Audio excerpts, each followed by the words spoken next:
Live on a special Facebook, Twitter, and social media update.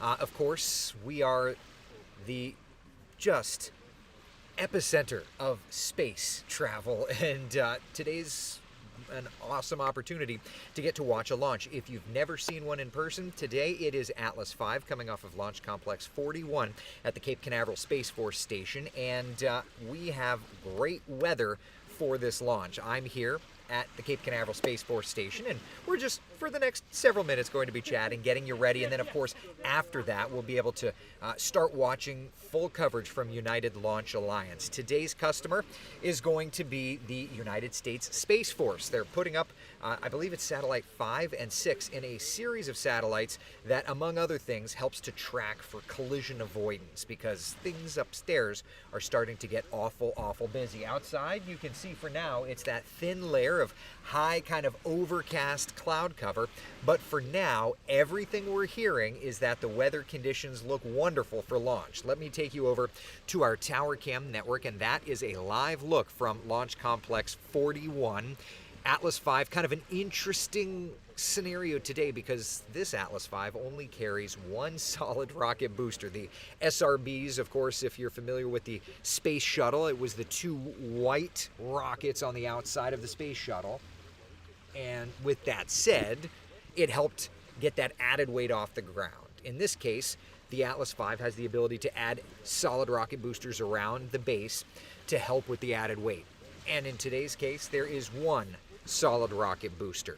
High, thin clouds over top. When we look at the official forecast from the folks over at United Launch Alliance and the 45th, we are now up to a 90% chance of good weather. And as a matter of fact, we did just hear that Launch Officer Will Ulrich, who, by the way, used to work for our local National Weather Service office. Will says that weather conditions remain acceptable for liftoff. So, yeah, less than 30 minutes away from liftoff. We will be bringing it to you on all of our WESH 2 social media platforms. The weather forecast continues to look great. Annika says Heather came through. Heather came through indeed. When is launch? Nema's asking. 2 p.m. is when the United Launch Alliance is targeting launch for today. David, did it get scrubbed? It isn't on the SpaceX line. This is not a SpaceX rocket.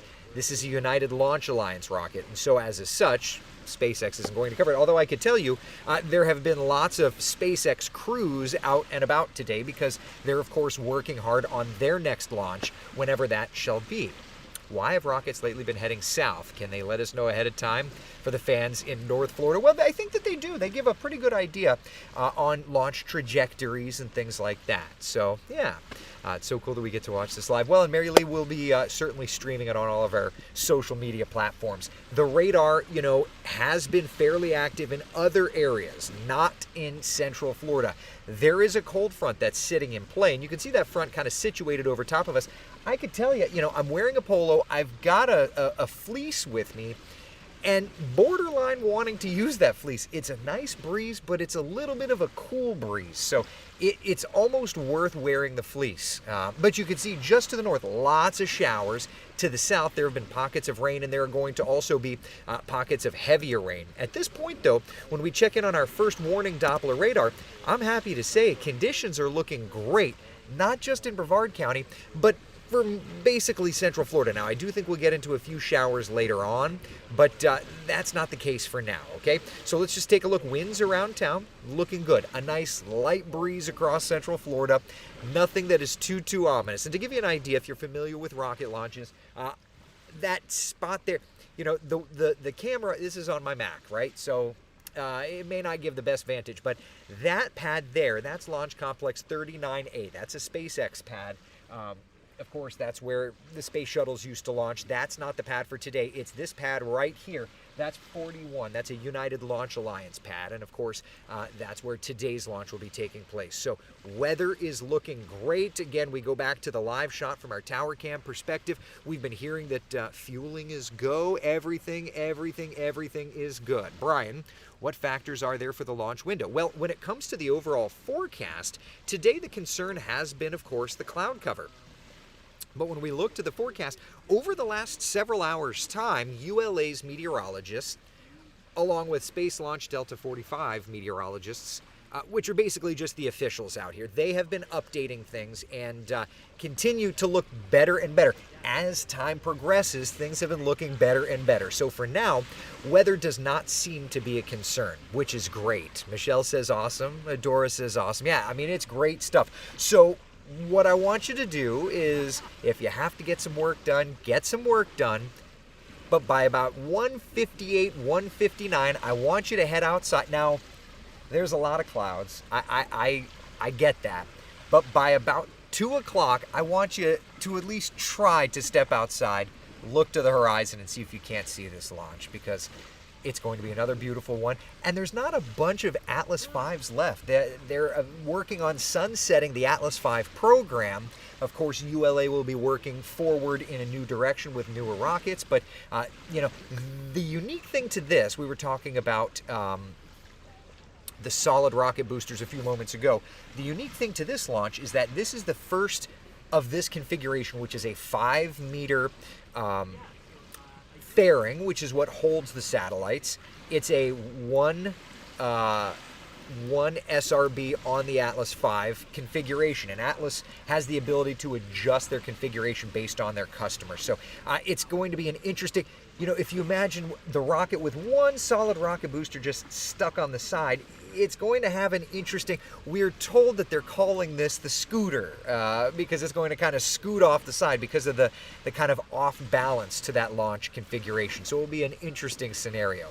Brian's asking, how do they pick a launch window? Sure. Well, they have to check in with the range, and from there they have to just see what will the orbit be, right? Because there's many satellites that are in space, from Starlink to WeatherSat. There's many satellites in space. So you have to be able to find a trajectory that will not interfere or collide with anything. There's the space station, among many other things. So what they do is they work with the range, and the range gets out and looks at all the dynamics, people that are far smarter than I am, maybe far smarter than you and I are, right? And they look to see exactly when would be a good time to launch, right? And so that's where you get, like SpaceX, for example, loves the instantaneous launch window. They find where it's 1 second, where it's, if you don't hit the button on go, it's scrubbed, right? ULA has a little bit wider of a berth here, so at least there's that. But, we'll just have to wait and see. By the way, because of the rain that's in the forecast for tomorrow, if there was a scrub of a day, the launch window and forecast does not look as good. So we're certainly hoping for a launch today, and I can tell you, just using all of our tower cams and radars and satellites, things are looking great. Kimberly says use the Launch Console app. It's great. I'll have to check that out. While we're chatting, let me open up the App Store. I want to check that out. I'm always a nerd for stuff. Launch Console. Okay. All right, I'm going to check that one out. I'll have to check that one out. Very cool stuff. Thank you, Kimberly. Nancy says launch at 2. Yes, launch is at 2. Clouds are the only concern, but again, back out here live, and we can take a look at the tower cam in a moment, but back out here live, you can see behind me, there are clouds. But, I feel like the camera is making it look perhaps a little darker than it actually is. It's really looking very good, okay? I mean, it's a thin deck of high clouds, so it's not like this. It's not going to storm. As a matter of fact, we can take a look at it from a different perspective. That's from our tower cam, and you can very clearly see here we're about 20 minutes away from launch. That's Launch Complex 41. You can see the clouds, but if we were to pop up the radar, give me 2 seconds, I'll pop that up for you. You can see on the radar, things are not looking bad. Here's a look at our first morning Doppler radar. Where are there showers? There are some showers. Look in our top left corner there, up around Ocala, Alachua County. That's about it, okay? But when we look to the satellite and radar across the entire peninsula, you can see there is a front sitting over top of us, and that front is bringing us a nice cool breeze right now, but it's also kind of bringing all these clouds with it. So the clouds are something that we are going to have to contend with. I'm just checking. Okay. It looks like we're now extending. Just getting new information, by the way. And I'm not doing this to sound uber urgent, but it looks like the FAA is issuing new TFRs looking ahead to, what is today's the 21st, 22nd, 23rd, so the 24th. So it looks like new TFRs are going into play late Sunday into Monday for not for Crew Dragon, for Cargo Dragon coming in. For those of us, look, if you're here, you're kind of at least a little interested in space. There is a Cargo Dragon at the International Space Station that's supposed to be splashing down here in the next couple of days. They have delayed that just a little bit because of weather, as you can tell. They were originally targeting Saturday into Sunday. Now it looks like they're looking at late Sunday into Monday for a Cargo Dragon splashdown either in the Gulf of Mexico or into the Atlantic waters just off of the east coast of Florida. So that'll be something interesting to watch. But you can see on the satellite and radar there's a lot of cloud cover. There's a lot of moisture in play. So, there's definitely going to be one of those cases of weather impacting a splashdown. For today's launch, it does not look like that at all. Robin's asking, is the booster recoverable? Well, and the answer, the short answer to that is no. SpaceX is the only one for an orbital class rocket that recovers their first stage. But the interesting thing is that maybe ULA in future rockets will explore that. But for this particular rocket, the answer is no, it is not. Carol, should people in Deland be able to see the rocket? I would say, I don't know. I mean, if I'm 100% honest with you, it just depends on these pesky clouds. There's a look at the rocket from our tower cam network, and that tower cam, by the way, is several miles away. So at the very least, you're not dealing with low cloudiness or anything. But as it lifts off, where are the ceilings? That's a good question. Let me just check here while we're chatting. What are the ceilings? Let me just check the ceilings, because that's going to be a big thing.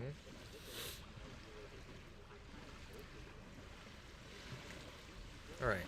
So METAR here, METAR for XMR is showing a few clouds at 2,000 feet. So you may not get the greatest view because, again, the METAR is showing 2,000 feet, broken at 1,000 in Titusville.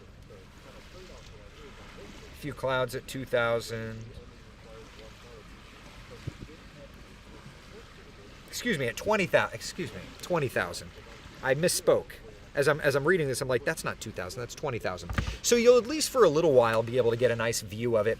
But, once it gets above 20,000 feet, which I know that sounds like a lot. You're talking like 4 or 5 miles in the air. But it doesn't take an orbital class rocket all that long to get that high up. So yeah, Mirasol's asking what time? 2 p.m. So we're just about 15 minutes away from that. It's going to be a lot of fun to watch. John says, have Heather stop by. Where is Heather? I don't see. I could get John to stop by too, but I don't see him. If I see them, I'll have to get them to stop by. John. Tim says, so glad to be back in Florida and be able to watch with you. I'm excited to have you here, buddy. Mark, no Blue Origin also has recoverable boosters. Sure, but those are not orbital class yet. They're working on, there's New Shepard and New Glenn, right? So they're working on that, but we've not gotten to that point. Yeah. Trina's asking, am I ill? No, I had bariatric surgery, so I'm down 120 pounds. Darn grateful for it. Thank you. I appreciate that, though. Brooke Ceilings, let's see here. Is anyone from Coffee Talk there in person? This could have been a Coffee Talk and launch meetup. Boy, wouldn't that have been fun? Yeah. For some reason, my volume has dropped very low. I don't know why. Very interesting. Jane says, watching from Kentucky. Fun. It's going to be a lot of fun. Yeah, we're very excited to watch in just a couple of minutes' time from now. Mark says NASA is checking data from weather balloons. Yeah, well, XMR launches weather balloons certainly around these launches quite often. Adam over on YouTube, how are ya? How are ya? Volume is fine on the YouTube feed. Yeah, I don't know. I don't know why that would be the case. Kenneth, depends on trajectory and clouds or ground clutter. Yeah, well, yeah, there's a lot of different pieces that play into this whole thing, right? But with ceilings where they are, we should at least have a little bit of a view. And I can tell you that we'll bring it to you on all of our WESH 2 social media channels. So not too much of a concern there, but, just want to make sure. All right, so with 15 minutes to launch, again, we are for now looking very, very good. Launch forecast from the officials out here, 90% chance of good weather. The clouds are a concern, but we're not talking about any kind of thunderstorms, not too much wind. So all said and done, it does look very, very nice. Very, very nice. Lisa, when should we see some activity to start building pressure? Oh, you're talking about like venting, that sort of thing? I mean, there's definitely some of that already taking place. You can see it there on the right side of the rocket. Yeah, so, for now, obviously there's not too much happening, but they're in that full process. This, by the way, the 75th launch of an Atlas V rocket from the Cape Canaveral Space Force Station. So very cool stuff. All right. So I can tell you, I will be sharing on our social media platforms live coverage from United Launch Alliance, building up to that 2 p.m. launch. But for now, weather looking good. By the way, there will be a few showers in our forecast for tonight and looking ahead to tomorrow, but nothing too bad. All right, we'll just take a look at kind of the overall perspective, since we're kind of still a few minutes away from launch, and why not, right? So here's the overall weather perspective. We do get chilly early next week, but until then, what's going on, right? So here we are. For now, we're watching that front. It's going to help to bring in moisture, and that was a concern for a good part of the last couple of days. That moisture is particularly impactful looking ahead to tomorrow, especially into the afternoon. So, and we can just use this as kind of a quick update on the overall perspective too while we're waiting for the rocket launch. But that front, as it drags more moisture into our area looking ahead to tomorrow, that's where we get into a better opportunity to see some showers around, right? Then by Sunday, it pulls out and our weather conditions look better and better and better, and we do get chillier. So, for example, tomorrow morning there is the track shack. Is it the Winter Park? Yeah, it's the Park Avenue 5K. Things are looking great there. Yeah. Okay, just checking an update. ULA saying that communication channels are quiet as console operators monitor their systems during a built-in hold. No significant issues are being worked. That's the good news. Today marks the 673rd Atlas launch since 1957, the 91st Atlas V, and the first in the 511 configuration. 5 being a 5-meter fairing, 1 being a single solid rocket booster, and 1 being a single, I believe it's a second stage, is it an SB-103 motor? I believe that's the case. Don't quote me on that. But the good news is the weather forecast looking fantastic for this launch. So with that said, we're just going to let me pop up the live feed from our Tower Cam network as things continue to look good. Mark says fueling at 10 at 1:56 for a launch at 2 p.m. Hey, buddy. What is this? I'm on live. You want to say hello? No, oh. Thank you, sir. But have Heather stop by. I do need to. Well, where is Heather? I'll send her down. Okay, all right, send her down. Before we get off, we need to say hello to Heather. Oh my goodness. He brought over a ULA sticker for the launch. That's fun. A ULA button. Oh, it's not even a button, it's a magnet. I like that. And like a little pass. Oh, that's fun. And there's facts on the back here as well. This is Space Force USSF-8 mission is launching from ULA's Atlas V 511 rocket from Cape Canaveral Space Force Station, Launch Complex 41. 2 identical geosynchronous space situational awareness program satellites launching directly to a near geosynchronous orbit 22,300 miles above. Okay, very cool stuff. So that's fun. That's a lot of fun. I love it. Evelyn, are we nerding out? Are we nerding out? You better believe we're nerding out. Craig, thank you, buddy. Yeah. Well, hey, Correct, Eric, as per 511. Not sure about motor. I read it moments ago. Well, not motor, but rocket engine, that sort of thing. So, yeah. Really cloudy, doubt I'll see it from my front yard. Well, and that is the issue, right? Are those clouds going to play into things? Debbie, yay nerd time. I love it. I love it. Hey, you guys want to meet Heather? Heather, can you come over here? All right, we have to say hello to Heather. Let me do this. Let me do that. All right, and let me do... This is Heather, everybody. Hi. So Heather, tell everybody about what you're expecting from today's launch. So I'm excited to see this fly because it's sort of a unicorn when it comes to rockets. Right. Because it's not flown before. Yeah. This configuration. Yeah, So we were just talking. So it's 5-meter fairing, one solid rocket booster, and is it 1 second stage? correct. Okay. One engine on that second stage. Okay. Yep. All right. Very cool. Everybody just wanted to meet you. So, does anybody have any questions for Heather while we're here? We're not like wasting time because we're all waiting for it to, waiting for the rocket to launch. Look at that. That's from our tower cam network. Nice. Kind of the same view that we've got here in person. It's so exciting. I feel like it's just such a resurgence of things here along the Space Coast. I don't know. Heather's got has the best view ever. Brooke says hi, Heather. Heather says hi, Heather. Heather, the other Heather was actually speaking on your behalf the other day. Oh, good. When you weren't on Coffee Talk. Debbie, why are we talking about Eric's weight? I don't know why we're talking. We should be talking about the rocket. I don't know. All right. Well, I won't bother you anymore, Heather. Thank you. We'll have to have you on Coffee Talk again, though, to talk Absolutely. rocket nerddom. Thank you, ma'am. Yeah, why are we talking about... I don't know why we're talking about my weight. Nobody cares about my weight. Except my doctor. All right, so that's all I've got for you, okay, people? So in a couple of minutes, very excited to watch this rocket. Of course, watch on our WESH 2 social media platforms, okay? Be the sunshine in someone else's day. Thank you so much for hanging out. I will see you guys on air tomorrow morning for Coffee Talk at 8 o'clock and, of course, on WESH 2 News Sunrise.